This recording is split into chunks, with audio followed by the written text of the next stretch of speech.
saya berada di Gading Serpong, tepatnya di kantor Biro Arsitek Studio Tonton Antoni Liu.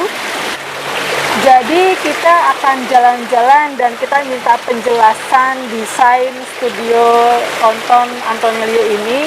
Kita mulai dari sini, mungkin Antoni bisa mulai menjelaskan konsep desainnya nih. Studio Tonton ini berdiri di tahun 2007. 2007? Iya, Wow. jadi ini udah 13 tahun lebih ya. Ya. Kalau November ini jadi 14 tahun. 14 tahun. Nah, emang seiring dengan waktu, Studio Tonton itu mengalami semacam proses. Jadi dia bertumbuh gitu ya. Oke. Nah, tapi saya mau jelaskan, ini adalah yang dari awal tetap ada. Jadi sebenarnya kenapa ada pancuran air ini, itu bukan sebagai hanya pancuran, tapi sebagai buffer untuk melawan kebisingan daripada suara motor atau kendaraan. Dipertanyakan kenapa ada 3 layer, Oh, Mel. ya. Soalnya karena kita sadar nanti suatu-waktu pasti suara intensitas jumlah kendaraan kan makin banyak. Memang ini terbukti makin lama makin berisik gitu. Oke. Jadi kalau nanti kita merasa bahwa kita harus menghadirkan lagi suara alam dan atau suara ini lebih banyak, maka kita bisa buka tingkat kedua atau tingkat ketiga. Dan ini sirkulasinya dibuat memutar ya? Memutar, Tadi iya. masuk ke dalam situ. Iya. Lalu kita U-turn nih, memutar. Iya. Kenapa gitu dibuat memutar? Supaya pohon palem ini dan pohon terbesi ini kita nggak perlu geser gitu.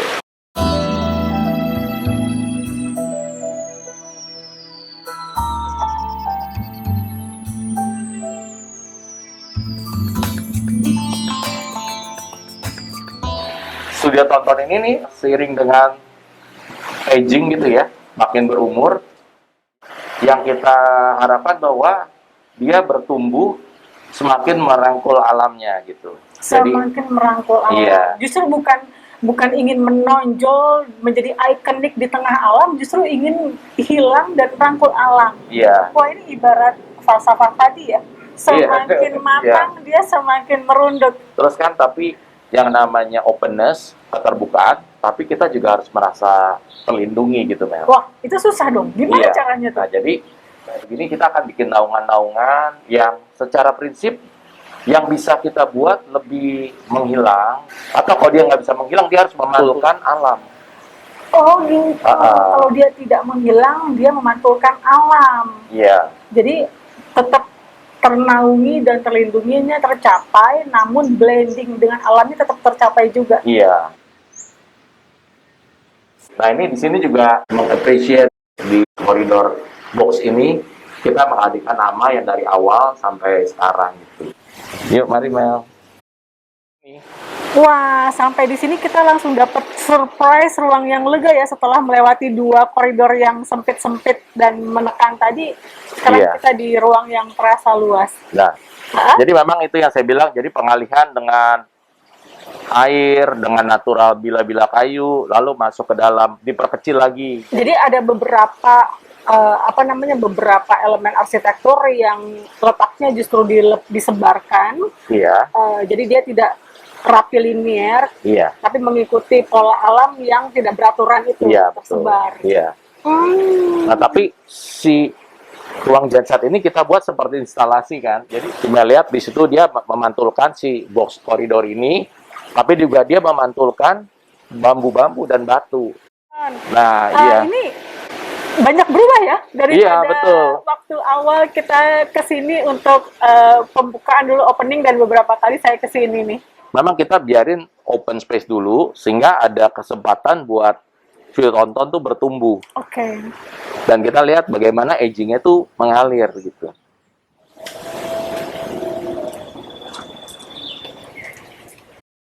Mungkin Mel kalau ingat ya, dulu ini semuanya masih rumput. Iya, oh ya ini rumput, Iya. kemudian ini perkerasan. Iya, betul. Jadi sebenarnya waktu dulu itu kita belum punya tetangga. Matahari, sinar matahari itu nggak bisa nembus ke studio ini. Oh, hanya gara-gara sedikit. ada bangunan baru yang sangat tinggi ini, jadi Iya. dia blocking sinar matahari Iya. pagi. Hanya memang ada masuk dari celah itu. Gitu. Sebenarnya karena ada bangunan di sebelah 3,5 lantai, Jadi tadinya ini rumput semua, tapi karena matahari terblocking, akhirnya cuman tertimpa sedikit-sedikit yang tidak terkena sinar matahari, rumputnya mati, menyisakan beberapa area rumput di sana. Iya. Dan Betul. kemudian Anthony mengikuti saja kemauan alam itu, yang bisa hidup, yang tidak bisa hidup, kemudian diselesaikan dengan batu alam ini agar air hujan masih bisa masuk, tetapi rumput yang ada dipertahankan dan malah jadi seperti gambaran alam ya, dan ada pola-pola unik juga di situ. Iya, seperti itu kan. Kita nggak ada talang, jadi air hujan jatuh. Kan ini semua tetap bisa menjawab tantangan mengenai gimana solusi kita bisa harmonis studio ini dengan alamnya gitu, dengan iklim tropis terutama. Dan kalau pohon terang besi sih memang dari awal sudah ada ya, dan nggak ditebang. Iya. Dipertahankan sejak sebelum bangunan ini ada. Iya. Jadi bangunannya dirancang memang tidak mengenai atau tidak menebang si pohon-pohon yang sudah ada. Ini bahannya apa ya? Stainless steel mirror. Stainless steel mirror. Iya. Kenapa diganti ini? Apa pemikirannya?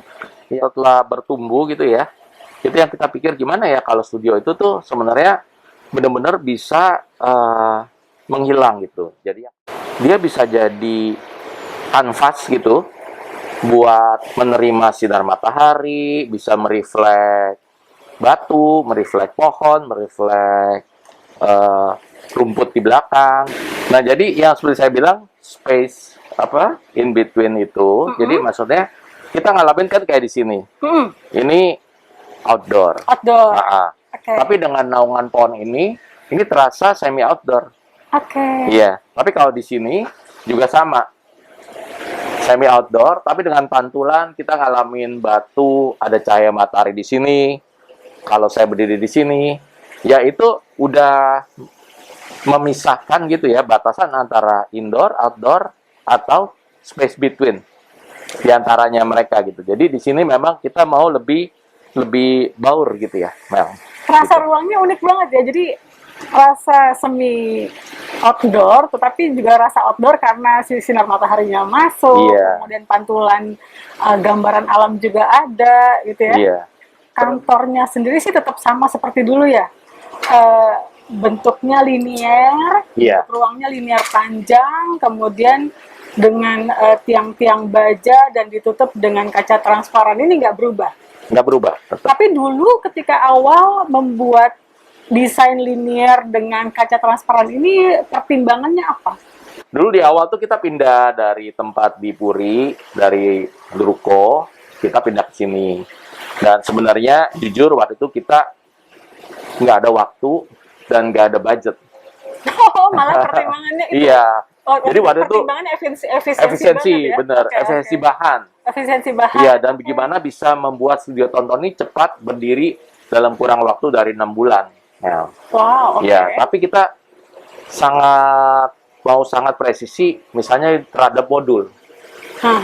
Misalnya gini, modul tiang-tiang ini kita pakai 3,9. 3,9 karena kelipatan dari 30 cm.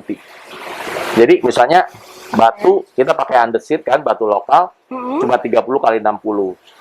Jadi semua ini harmonis dan presisi, Mel. Jadi garis-garis ini semuanya ketemu. Jadi semua ruangan tuh pakai modul 30 cm. Itu kan semua baja, semua itu kan 12 meter, 6 meter. Semua itu kelipatan 30. Nah, ini efisiensi supaya kita nggak punya waste. Wah, jadi ini awalnya berangkat dari efisiensi bahan. Iya. Jadi menyiasati bagaimana caranya supaya dengan budget yang sangat terbatas, tapi kita sangat efisien gitu. Jadi nggak banyak waste gitu di sini.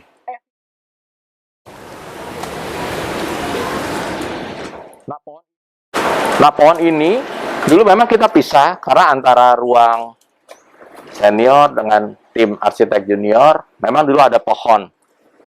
Jadi ini sebagai juga rongga untuk bernafas juga kan gitu. Nah, terus karena waktu itu sebelum pandemi kita ada beberapa meeting gitu ya. Jadi saya harus cari alternatif gimana ya supaya saya bisa punya toilet baru tapi nggak mengurangi ruang terbuka ini gitu. Jadi kita berpikir ya udah kita buat di atas aja tuh. Gitu. Oh, jadi itu di atas toilet. Iya. Oke. Nah, jadi toilet ini khusus cowok karena di atas cuma ada Urinoir. urinoir dengan wastafel aja, dan karena ada di atas kebetulan kadang-kadang burung mencelok-mencelok juga gitu, jadi kita bilangnya karena khusus cowok ini rumah burung nih. Tapi pohon ini lama-lama dia jadi mulai agak bersentuhan dikit dengan tangganya ini gitu. Nah, jadi balik lagi tadi saya bilang, kalau untuk bangunan utama semua konsepnya kita buat geometri dengan sumbu-sumbu horizontal, vertikal gitu ya, dengan keteraturan modulnya. Tapi kalau untuk sesuatu yang ruang-ruang tambahan, itu kita bikin kayak agak lebih natural gitu, Mel. Jadi kayak misalnya tambahan ruang ini ruang maket juga baru. Dan karena studio selalu open buka gitu ya, jadi kita sebenarnya nggak bisa buat sesuatu yang terlalu lama dan bongkar pasangnya terlalu susah gitu, karena jadi nanti jadi kotor ya kan gitu. Oh, jadi proses pembangunan juga dipilih yang cepat dan bersih. Iya. Jadi misalnya mau bangun ini, gimana caranya 3 minggu bisa selesai gitu. 3 minggu selesai. Iya. Wow. Jadi konstruksinya kan kita harus pikirin ya.